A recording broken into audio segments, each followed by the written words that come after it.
Vidéo d'une petite série consacrée au numérique dans l'entreprise à la place et aux défis du numérique dans l'entreprise, défis RH du numérique. Alors, dans une précédente vidéo, j'avais abordé la question de la place de la personne humaine dans une entreprise un peu déboussolée par le numérique, de façon à prendre un peu de recul et savoir comment s'évaluer personnellement dans un contexte en évolution permanente.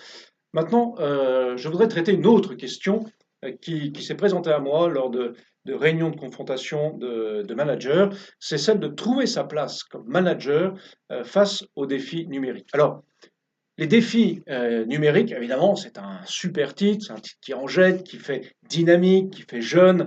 Bref, c'est le slogan parfait d'une entreprise en mal de relooking, mais c'est une réalité concrète aux multiples aspects, et celui du management dans un monde nouveau et en renouvellement constant, eh bien, n'est pas la plus petite des questions, n'est pas le plus mince des enjeux. Alors, comment manager une équipe confrontée aux défis de la mise à jour permanente? Comment anticiper les recrutements de demain sans vraiment connaître demain?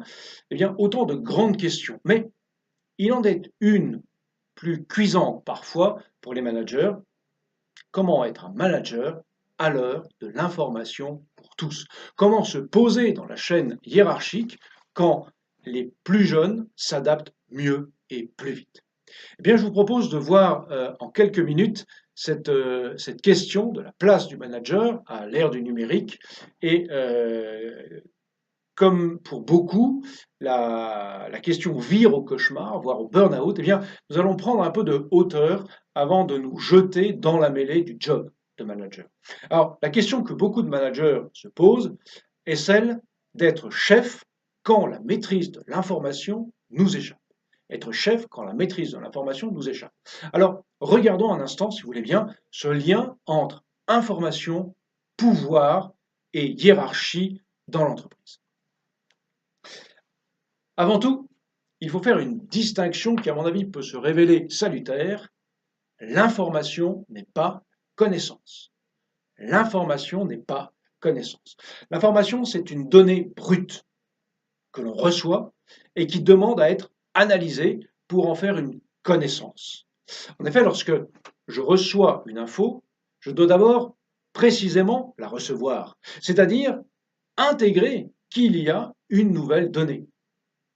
Et c'est la première étape, mais qui ne consiste pas plus qu'à pointer un nouveau produit en magasin.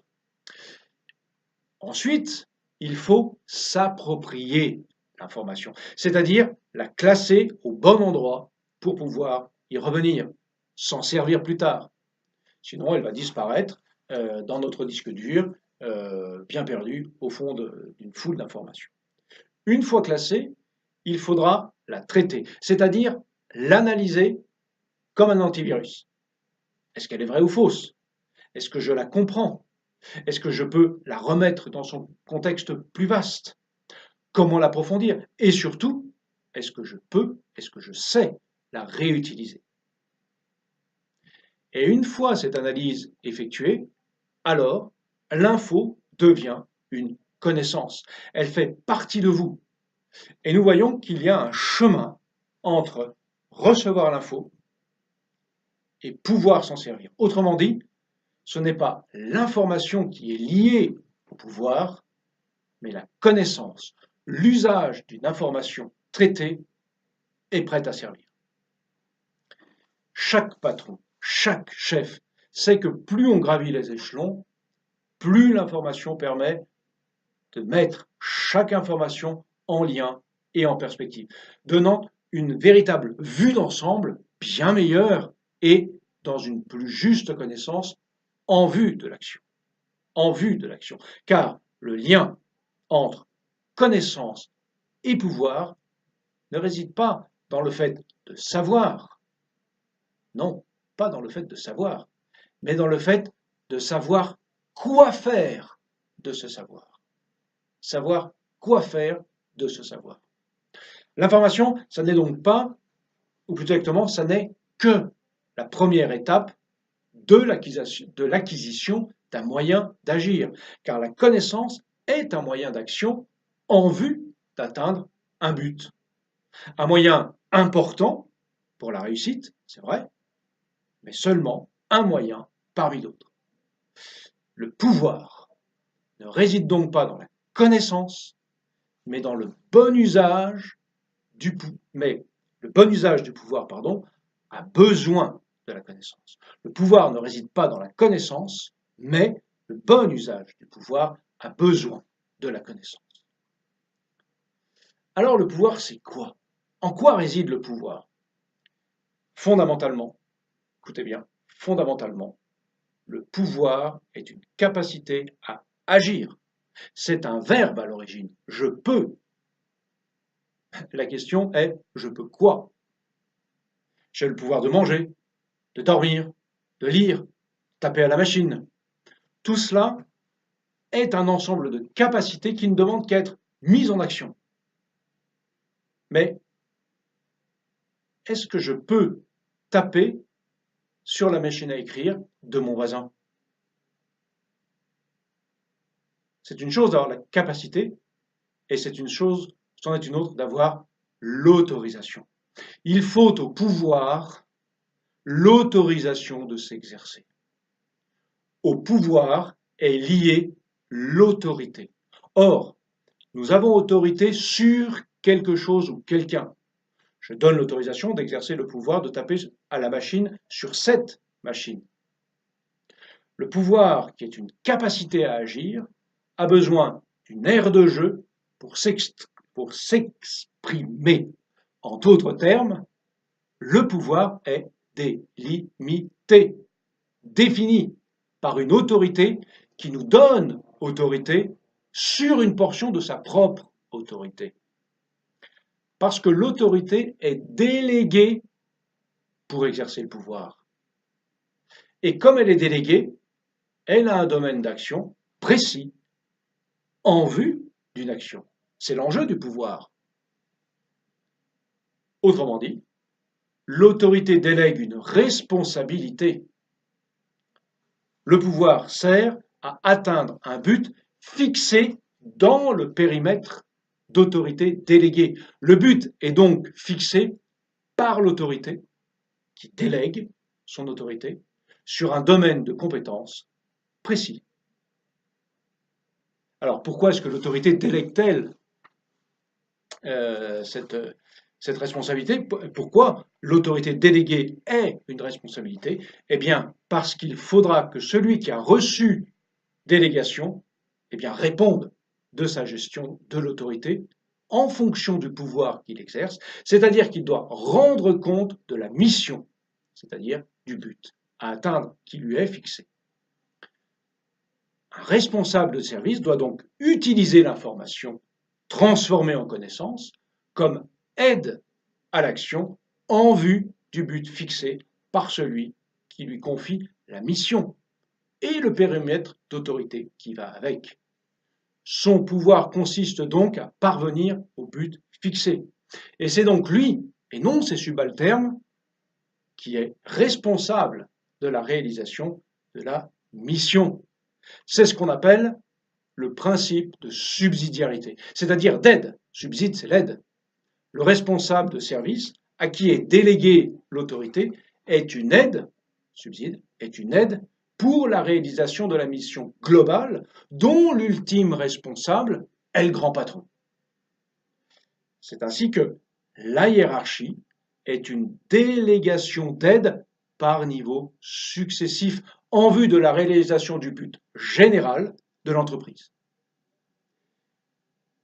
Et si ce qui fait un bon chef tient en partie à la formation et à la connaissance, ce qui fait le chef, c'est précisément d'être responsable de la bonne réalisation de la mission pour laquelle il a autorité déléguée. Mais alors se pose une autre question. Qui est la source de toute la chaîne d'autorité de l'entreprise? La réponse est simple. Le propriétaire. C'est lui, quelle que soit la forme juridique de l'entreprise, qui a autorité et qui donc décide de la mission et de qui en est responsable de sa réalisation. Et c'est une réalité qui parfois déstabilise, car dans la société, la subsidiarité est totalement inversée. En effet, en démocratie, la source du pouvoir, c'est le citoyen. C'est la base de la pyramide qui délègue à des représentants sa propre autorité. Et cette ambivalence de la source de l'autorité, qui inverse les deux pyramides, eh bien, crée de nombreux conflits et des crispations humaines à plusieurs niveaux. D'une part, le citoyen libre peut avoir du mal à accepter l'autorité d'un patron, et d'autre part, un responsable peut oublier qu'il a affaire à des hommes libres et responsables sous son autorité. Alors le management suppose donc un équilibre subtil d'autorité et de liberté. C'est-à-dire qu'il doit considérer son subalterne comme libre et responsable et non comme un pion exécutant, ce qui signifie qu'il doit à son tour déléguer une autorité sur laquelle le subalterne exercera toute sa liberté et sa propre responsabilité dans le périmètre de son autorité déléguée, qui est donc un sous-périmètre de l'autorité de son supérieur. Concrètement, la hiérarchie n'est pas un rouage de transmission d'ordre ni d'information, mais une chaîne de responsabilité déléguée depuis le propriétaire jusqu'au plus petit exécutant. Et il appartient donc à chaque niveau supérieur de donner à son N-1 les moyens de réaliser sa mission, afin qu'il soit effectivement libre et responsable. Et il lui faudra alors veiller et non surveiller la réalisation. Veiller et non surveiller la réalisation. En ce sens, l'information est un pouvoir parce qu'elle permet de réaliser la mission et on sait bien que la rétention d'informations peut entraver tout le processus de production. C'est certain. Mais le manager, aujourd'hui, moins que jamais, ne peut jouer sur ce levier pour garantir son autorité en retenant un peu d'informations, puisque son autorité consiste à déléguer et à trancher. Il appartient en effet à la hiérarchie d'unifier les savoirs en vue de la réalisation commune, et donc de donner la direction commune.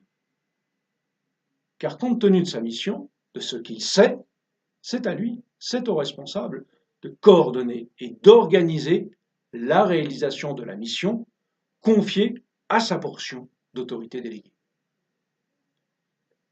Le manager ne doit pas être un homme orchestre qui fait tout lui-même en utilisant ses subalternes comme les touches du piano, mais il doit être au contraire un chef d'orchestre qui utilise le meilleur de ses musiciens, plus compétents que lui dans leur domaine, pour donner une symphonie unifiée. Ainsi compris, alors, l'information n'étant pas la source du pouvoir, eh bien, peu importe que les subalternes en sachent plus.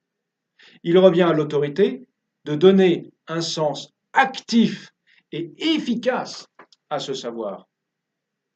Un manager qui fait reposer son pouvoir sur la maîtrise du savoir sera nécessairement tyrannique, parce qu'il aura peur du savoir des autres, peur d'être dépassé en compétences, et il refusera l'aide, subsidiarité, de ses subalternes, dont c'est pourtant la mission première. Dès lors, la révolution numérique, en ce qui concerne l'information, n'est pas un véritable défi de management.